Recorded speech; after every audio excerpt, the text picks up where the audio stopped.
పొదరిల్లు రేపటి ఎపిసోడ్లో ఏం జరగబోతుందో ఈ వీడియోలో చూసి తెలుసుకుందాం. ఎక్కడ స్కిప్ చేయకుండా పూర్తి వీడియో చూడండి. అదిరిపోయే ట్విస్టులతో పాటు మంచి ఫన్ కూడా ఉంటుంది.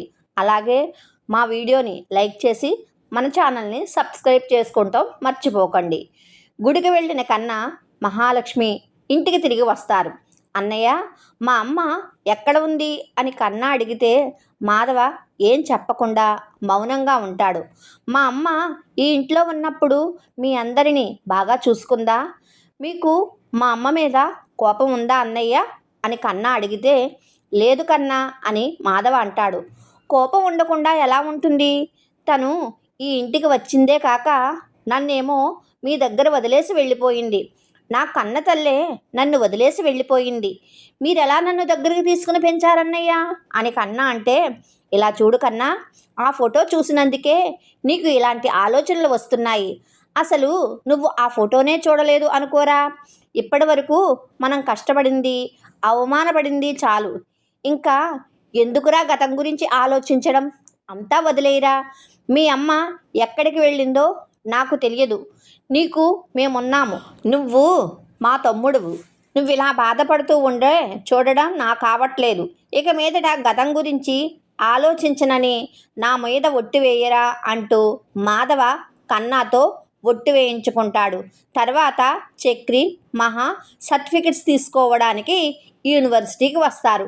మహాలక్ష్మి సైన్ చేసి సర్టిఫికెట్స్ తీసుకుంటుంది. సర్టిఫికెట్స్ చూడగానే మహాలక్ష్మి సంతోషపడుతుంది. లాస్ట్ టైం వచ్చినప్పుడు సర్టిఫికెట్స్ వస్తాయని మీరు చెప్పినా ఎక్కడో కొంచెం భయంగానే ఉంటూ ఉంది. మీ వల్లే నా సర్టిఫికెట్స్ నా చేతికి వచ్చాయి. Thank you so much madam అని మహాలక్ష్మి అంటుంది.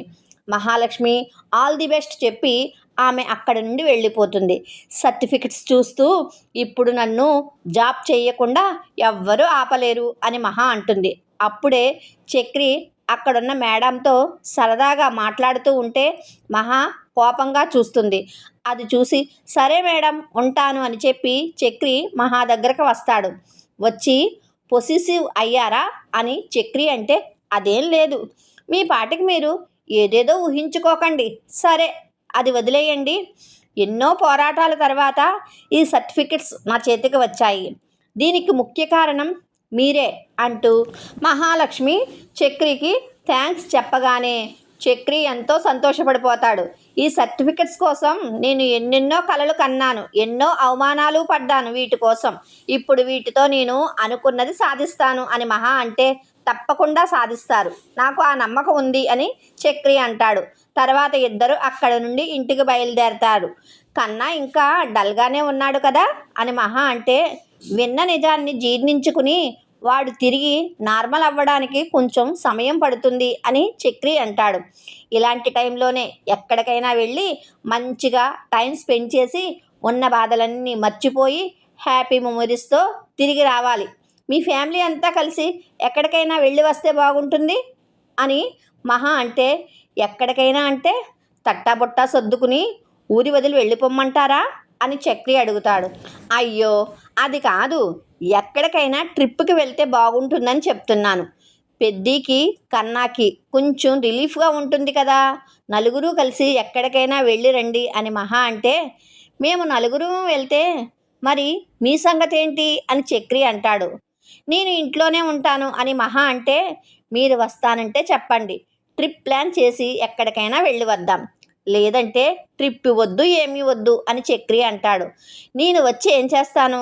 కన్నాకి పెద్దీకి ఈ బ్రేక్ అవసరం, అందుకే మీరు నలుగురు వెళ్ళిరండి అని మహా అంటే ఈ ట్రిప్ ఆలోచన బాగుంది, మేము వెళ్తాము, మాతో పాటు నువ్వు కూడా వస్తావు, నిన్ను తీసుకునే వెళ్తాం అని చక్రి మనసులో అనుకుంటాడు. తర్వాత చక్రి మాధవ దగ్గరికి వెళ్తాడు.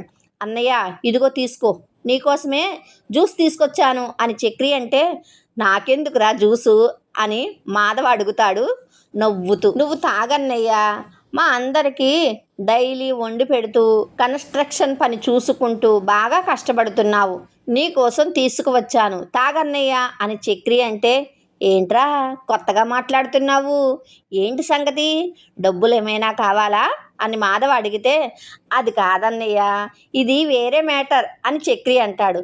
ఏంటది అని మాధవ్ అడిగితే, మనం అందరం కలిసి ఎక్కడికైనా టూర్ వెళ్దామా అని చక్రి అడుగుతాడు. టూరా అని మాధవ అంటే, ఎప్పుడు ఇల్లు పని ఇవే కాదు, అప్పుడప్పుడు ఎక్కడికైనా వెళ్ళి రిలాక్స్ అయ్యి వస్తే అందరికీ బాగుంటుంది కదా. ఒకసారి కన్నా గురించి ఆలోచించన్నయ్య, వాడింకా ఆ బాధలోనే ఉన్నాడు. ఎక్కడికైనా టూర్కి తీసుకువెళ్తే వాడి మనసుకి ప్రశాంతంగా ఉంటుంది. అలాగే అన్నయ్యలు నా కోసం ఇంత చేస్తున్నారే, నేను ఇంక ఇదే ఆలోచించకూడదు అనుకుంటూ పూర్తిగా అన్నీ మర్చిపోయి నార్మల్ అయ్యే అవకాశం ఉంది అని చక్రి అంటాడు. సరే ఎక్కడికి వెళ్దాం అని మాధవ్ అడిగితే, అదంతా నేను చూసుకుంటానన్నయ్య అని చెప్పి చక్రి అక్కడి నుంచి వెళ్ళిపోతాడు. తర్వాత చక్రి కేశవ దగ్గరికి వెళ్తాడు. కన్నా ఎలా బాధపడుతున్నాడో నువ్వు చూస్తూనే ఉన్నావు కదరా, వాడి బాధని చూస్తూ అలా ఎలా వదిలేయగలం. ఇక అన్నయ్య అయితే గాయత్రి వాళ్ళ ఇంటి వైపు చూస్తున్నప్పుడల్లా బాధతో కుమిలిపోతున్నాడు. ఇదంతా మర్చిపోవడానికి 2 రోజులు వాళ్ళిద్దరినీ ఎక్కడికైనా టూర్కి తీసుకువెళ్దాం అని కేశవని చక్రి అంటే, 2 రోజులని చెప్తున్నావు, మరి ఖర్చు సంగతి ఏంటి అని కేశవ అడుగుతాడు.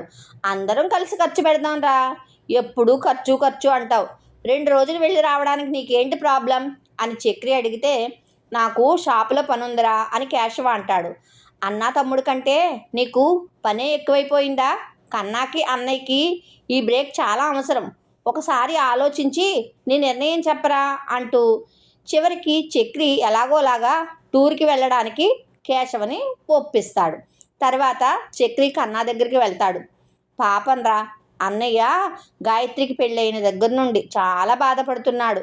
అన్నయ్యని నార్మల్ చేయడానికి మనం అందరం కలిసి టూర్కి వెళ్ళిపోద్దామా కన్నా అని చక్రి అడిగితే, వెళ్దాం అన్నయ్య, మా ఫ్రెండ్స్ అందరూ టూర్కి వెళ్ళినప్పుడల్లా మన ఇంట్లో మనం అందరం కలిసి ఎక్కడికి వెళ్ళట్లేదని చాలాసార్లు బాధపడ్డాను, తప్పకుండా వెళ్దాం అంటూ కన్నా కూడా ఒప్పుకుంటాడు.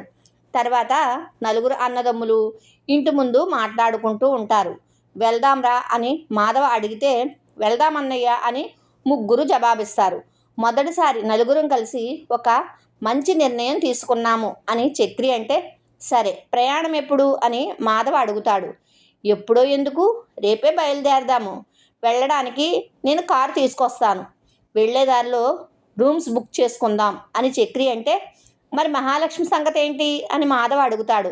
మహాలక్ష్మిని కూడా మనతో పాటు తీసుకువెళ్దామన్నయ్య అని చక్రి అంటే, వస్తుందా అని కేశవ అడుగుతాడు. తనని అడిగి చూశాను, మీరందరూ వెళ్ళిరండి, నేను రాను అని చెప్పింది, ఒకవేళ మీరందరూ పిలిస్తే వస్తుందనిపిస్తుంది, అడిగి చూస్తారా అని చక్రి అంటే, మహాలక్ష్మిని అలా ఎలా ఒంటరిగా వదిలేస్తాం అని మాధవ అంటాడు. అదే చెప్తున్నాను అన్నయ్య, నువ్వు అడుగు చూడు, నువ్వు అడిగితే తప్పకుండా వస్తుంది అని చక్రి అంటే, నలుగురు కలిసి మహాలక్ష్మి దగ్గరికి వెళ్తారు. నేనెందుకు పెద్ది, మీరు వెళ్ళిరండి అని మహా అంటే, మీరు కూడా మాతో పాటు వస్తేనే మేమందరం సంతోషపడతాం వదినమ్మ అని కన్నా అంటాడు.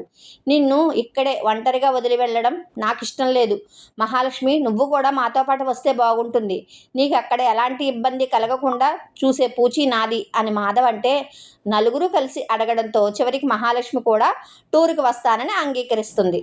కట్ చేస్తే మహాలక్ష్మి వాళ్ళ అమ్మాళ్ళ ఇంట్లో కూడా టూర్ గురించి మాట్లాడుకుంటూ ఉంటారు.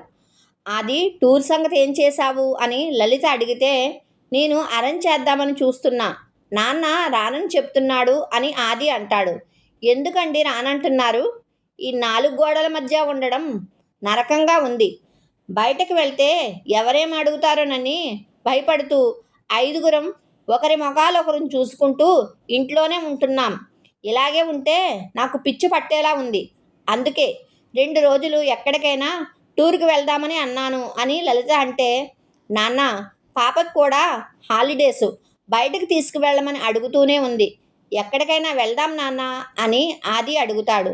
ఏమండి, మిమ్మల్ని చూస్తూ ఉంటే నాకు భయమేస్తుంది, నాకు ఇంట్లో ఉండడం అలవాటే కానీ మీకు అలా కాదుగా, బిజినెస్ పని మీద బయటకు వెళ్ళి రాత్రికి కానీ ఇంటికి తిరిగి వచ్చేవారు కాదు, కానీ ఇప్పుడు అన్నీ వదిలేసి 4 గోడల మధ్య ఉంటున్నారు, మీకేమైనా అవుతుందేమోనని నాకు భయంగా ఉందండి అని లలిత అంటే, ఎందుకమ్మా లేనిపోనివి ఆలోచిస్తున్నావు, నాన్నకేం కాదు అని ఆది అంటాడు. మహా ఇక్కడ నుండి వెళ్ళిపోయినప్పటి నుండి ఈ ఇల్లులానే లేదు, ఇలా అందరం కలిసి కూర్చుని తిని ఎన్ని రోజులయ్యింది?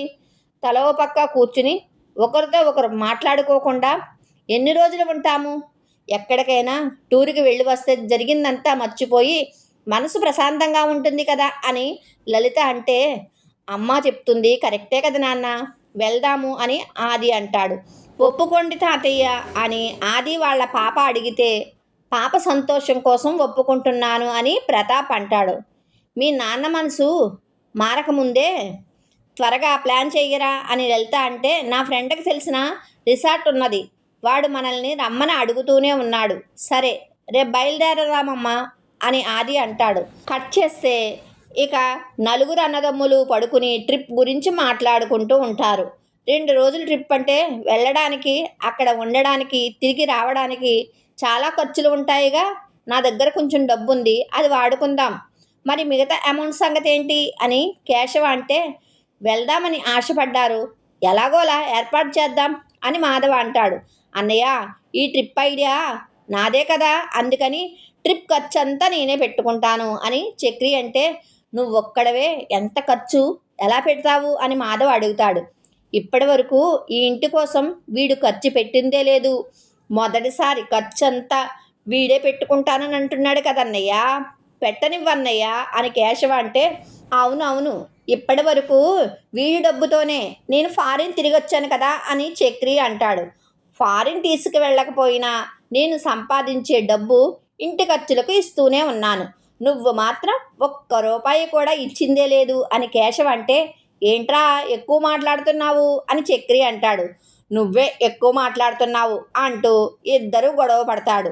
గొడవ ఆపండి అని మాధవ అంటే, అన్నయ్య టూర్ ఖర్చు అంతా నేనే పెట్టుకుంటాను, ఎవ్వరు ఒక్క రూపాయి కూడా పెట్టక్కర్లేదు అని చక్రి అంటాడు.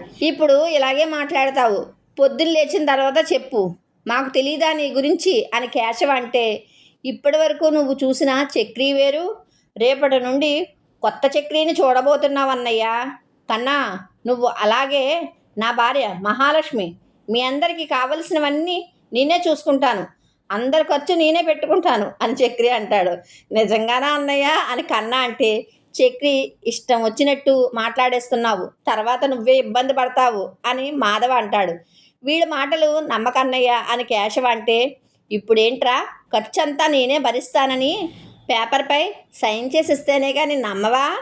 ఈ ట్రిప్పు నేనే ఆర్గనైజ్ చేశానని, దీనికి అయ్యే ఖర్చులన్నీ నేనే పెట్టుకుంటున్నానని అందరికీ తెలియాలి, ముఖ్యంగా మహాలక్ష్మికి తెలియాలి, అప్పుడేగా తను నా మీద ఇంప్రెస్ అవుతుంది అని చక్రి అంటాడు.